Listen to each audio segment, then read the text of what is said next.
BRS party Congress party లోపాయకారి ఒప్పందం విషయంలో చర్చ జరుగుతున్న సందర్భంలో ఇవాళ కుల గణనాన్ని పట్టుకొచ్చి ఇలా ప్రజల దృష్టి మళ్లించే ప్రయత్నం కాంగ్రెస్ పార్టీ చేస్తున్నది.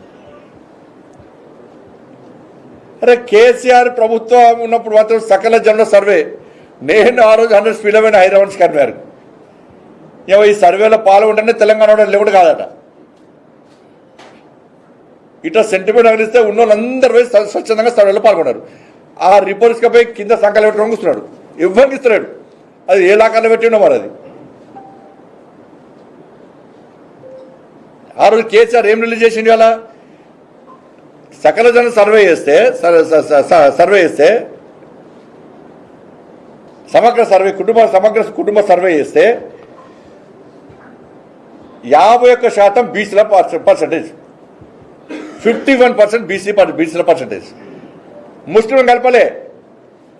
కానీ రేవంత్ రెడ్డి సర్కారు చేస్తే బీసీల సంఖ్య పెరిగాల తగ్గి 46% వచ్చింది, తగ్గించిండు.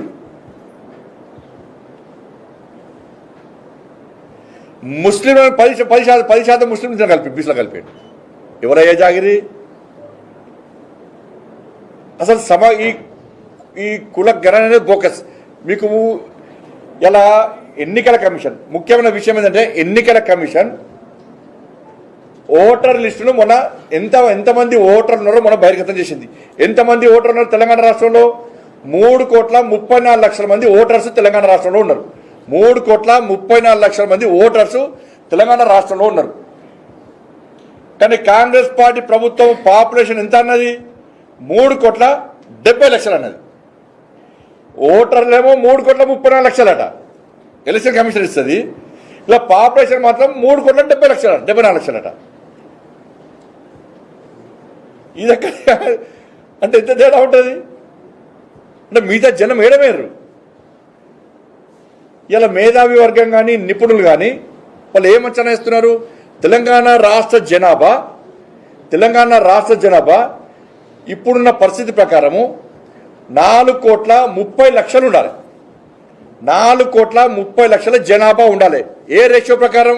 ఎలక్షన్ కమిషన్ 3,34,00,000 మంది ఓటర్స్ ఉన్నారని చెప్పి ప్రకటించిన తర్వాత ఆ రేషియో ప్రకారము 4,30,00,000 మంది జనాభా ఉండాలి.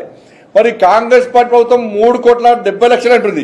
మిగతా 60,00,000 ఏడవేరు సంపేక్షిందా కాంగ్రెస్ పార్టీ ప్రభుత్వం? మిగతా 60,00,000 మంది ఏడికి వేరు.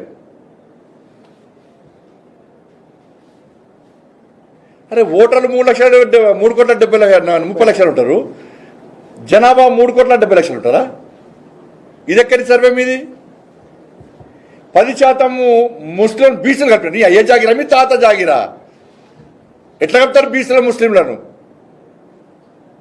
ఏ బీసీ సంఘం ఒప్పుకున్నది? అలా ఏమైనా బీసీ సంఘాలు ఏ ప్రభుత్వానికి అడుగులు మొక్కుతారు బీసీ సంఘాలు? ఇలా